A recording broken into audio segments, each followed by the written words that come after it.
Much fun as this is, guys. It's like protesters, except they smell better. My 2022 Snazberry Pro Coat with 62,546 miles right now. It's held up well, done everything I've asked it to do. I beat on it pretty good. I mean, some of my other videos you'll see I did a lot of testing, playing around with both the torque reserve function and the off-road plus function. The YouTube algorithms are biased against the smaller channels. Please like, comment, share, subscribe.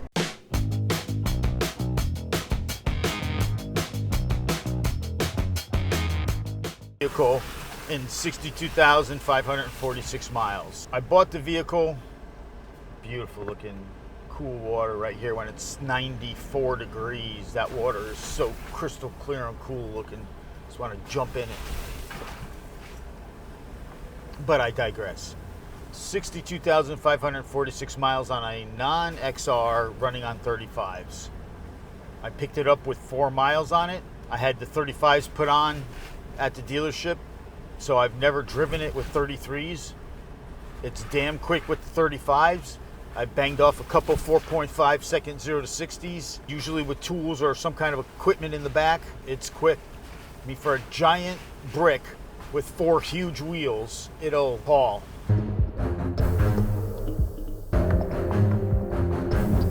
Bought it April 22nd of 22. After about 2,000 miles, I did a first road trip up into the mountains of the Carolinas, beaches in the Carolinas, Georgia, Virginia, and all up in that way, and a bunch of places in between. I'm both the way there and the way back. So I put about 6,000 miles on it. I noticed that I felt a resistance in the forward moment. So I'd been driving now for, let me start this again.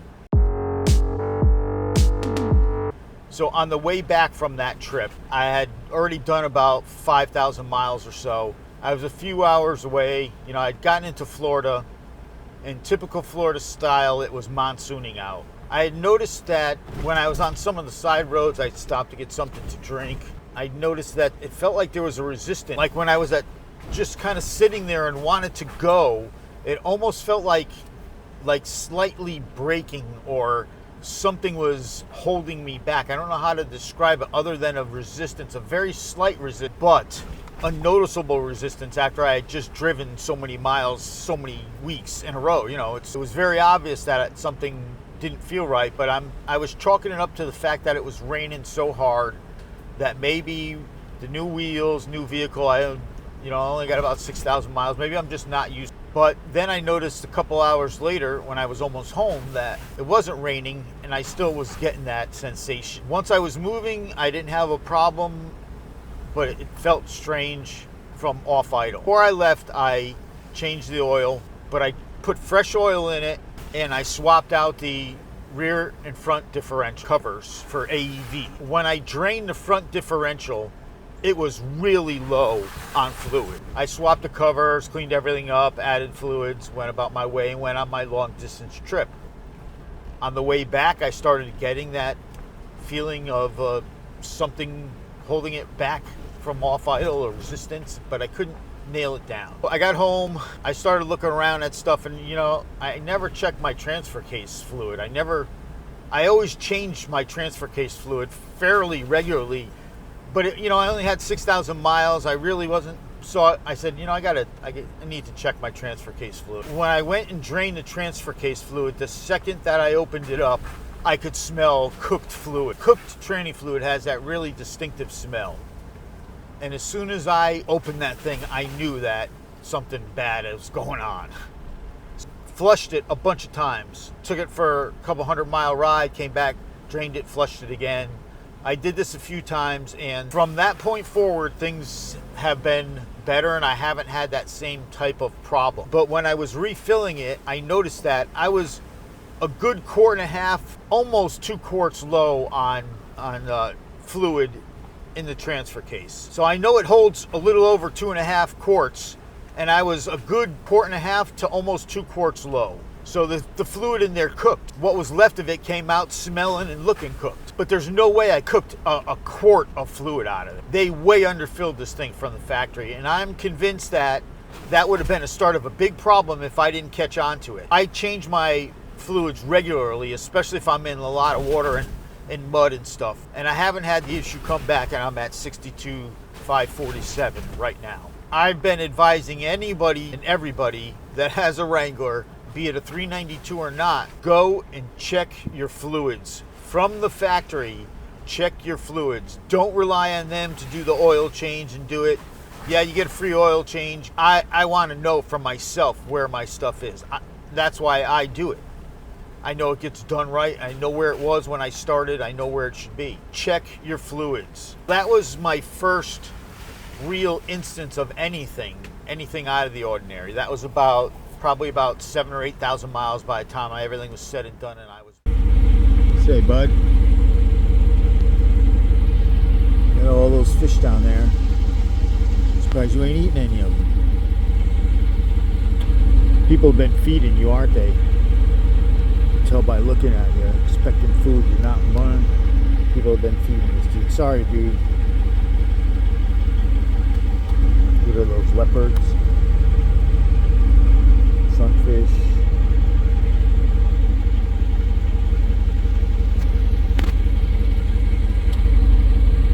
What do you say there, buddy? Let me turn this across.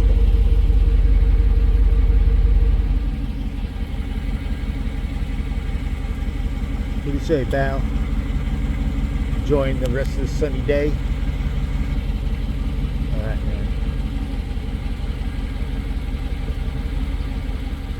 I'll let you do your thing, buddy. About 10,000 miles or so, I started getting a wobble, a slight vibration, what I thought was the passenger side front. Had the tires checked a couple times, balanced, and could never get rid of it. So it ends up that the dealership ended up changing the drag lane, and that seemed to cure the problem. And I can't state this strongly enough. When you have a 392, the 392 drives like no other Wrangler. It is brand new. It should feel tight, secure, stable, not like your typical JL. If you've had enough Wranglers, you know what I'm talking about. The 392 does not feel like another Wrangler. Completely different feel to it. When it's brand new and everything's working the way it should, it's an amazingly tight feeling vehicle. It drives straight, no issues, no weirdness, no crazy. The 392, because of the frame changes, the stiffening, the things that they had to do for the larger, stronger engine, it made a huge difference in the feel of this Jeep. 392 is not a regular JL, and I don't think a lot of people understand that. There are differences besides the engine. So that's how I knew that when I felt the vibration and I couldn't get rid of it with the balancing of the wheels and rotating, balancing and such, I knew that something else was happening, because it just took away that perfect straight line stability and that feel. You know, this thing isn't a sports car, it's a muscle car. It's a muscle Jeep. So it blends the power of the muscle car with the four-wheel aspect of a Wrangler. That's what's so much fun about it. The engine is what takes it over the top.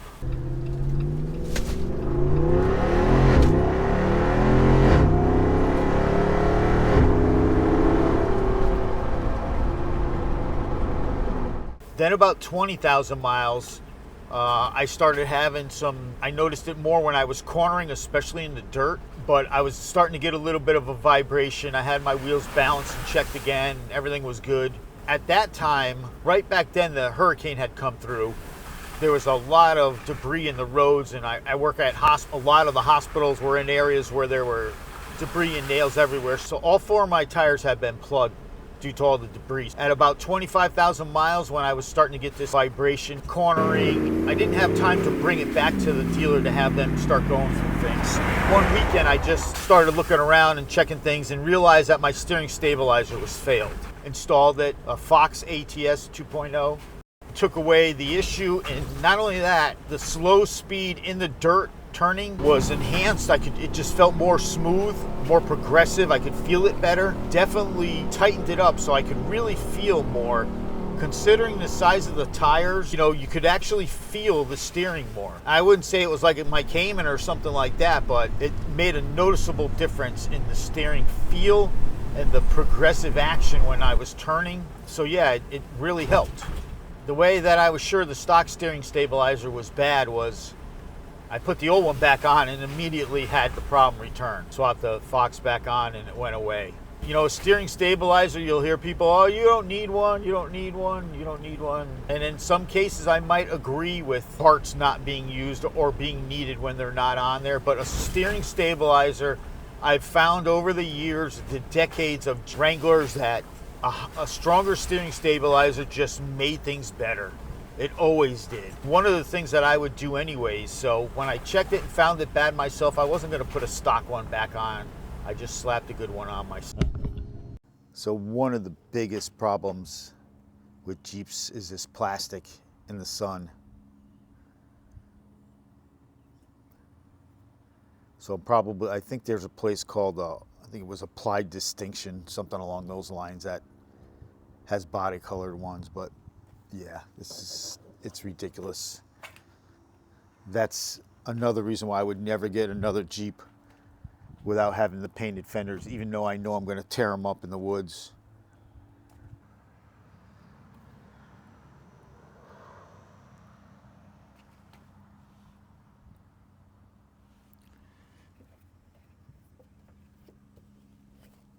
If ever there was a case for hinge guards, this is it. The 392 throws rocks like no other Jeep I've ever owned. Exterior wise, for the amount of beating I've done on it, it's held up well. This is a problem to me, this plastic. It looks like crap. That took care of the steering stabilizer issue. Then about 50,000 or so, I guess it was, driving down the road, and I look over and see my voltage regulator going into the red. Back up to green, back over to red, back up to green. So I pull over immediately. When I went to open the hood, I could smell antifreeze. Oil cooler hose had split right at the top at the 90 degree, and it was spraying antifreeze everywhere. So I didn't know at the time what was wrong. It was 1,000 degrees out. It was spraying antifreeze everywhere. I was about 3 miles from a dealership. It was a Sunday, so I just had it brought over there and let them deal with it. That was around 50, somewhere around 50,000 miles. Then about a week after that, and I can't say this is in any relationship to the hose blowing, but I had noticed previous to this happening that every once in a while when I would start the Jeep, the initial kick, that initial room, was just not as strong or as healthy sounding as it should be. I knew my battery was dying. To that point, one thing I noticed on one of my other videos, and I had mentioned it and highlighted it in one of my last videos about my battery gauge. I had been wheeling for a few hours. I had stopped on the trail, just stopped. And while I was sitting there in the video, watching my own video, I noticed that my battery gauge had dropped down. And it was at 13.2 or something, 13.4, and then it shot down to 12.8. Another time I saw it drop down to 11.3. I noticed that after I got the new battery, I did some checking, and sure enough, when I am just somewhere wheeling and I stop with the AC blasting and everything going, that voltage gauge never drops down like that. It'll maybe go from 13.4 to 13.5 down to 12.8 or 12.9 for a millisecond and immediately comes back up. It would never go lower than that, and it didn't do it very often. You know, in the time I was sitting there, the 10 minutes, it happened I think twice as things were kicking on and off. I believe that the sign that my battery was getting weak was when I was sitting there idling, not in park, with my foot on the brake, and I was watching the gauge, and you would see it momentarily drop down really fast to a super low number. I think that was an indication my battery was starting to go bad. One other thing that I noticed when I got my Jeep back from the dealer was that I was smelling antifreeze every once in a while. At first, I'm going to chalk it up because, antifreeze sprayed everywhere and underneath the hood. And even though I cleaned it, who knows where else it was going. I made it a point to give it weeks of driving to see what was going to happen. I topped off my antifreeze and then noticed about 2 weeks later I was down about a cup and a half of antifreeze. I filled it again. I kind of been keeping an eye on it, and that was right after I got it back, so that was a good 10,000 miles ago now. And it hasn't dropped back down yet, but I am not convinced that this thing has somehow self-healed itself, because things just don't fix themselves. Other than that, I have nothing mechanical to complain about.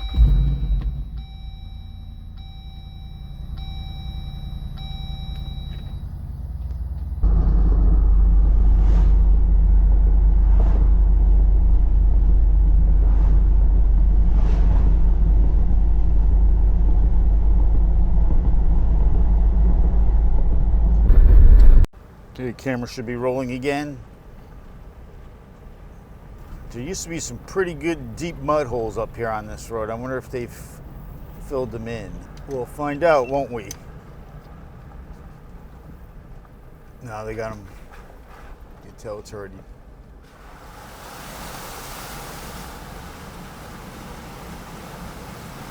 Deeper than it looks.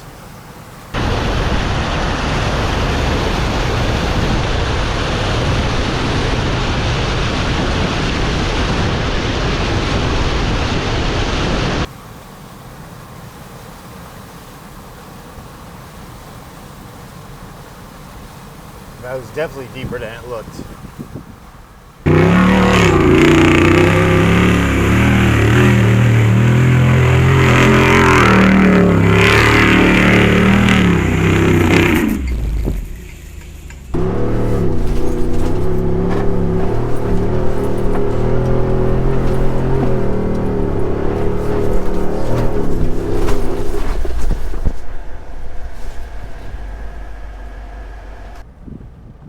Sorry guys, maybe I'll run something over for you and you can catch it yourself.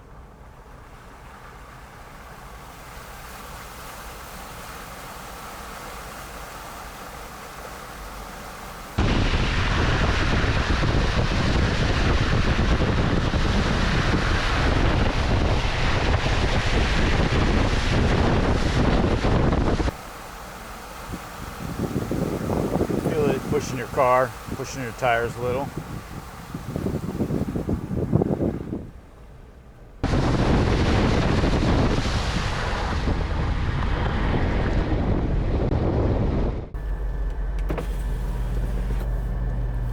If I can do this without getting soaked.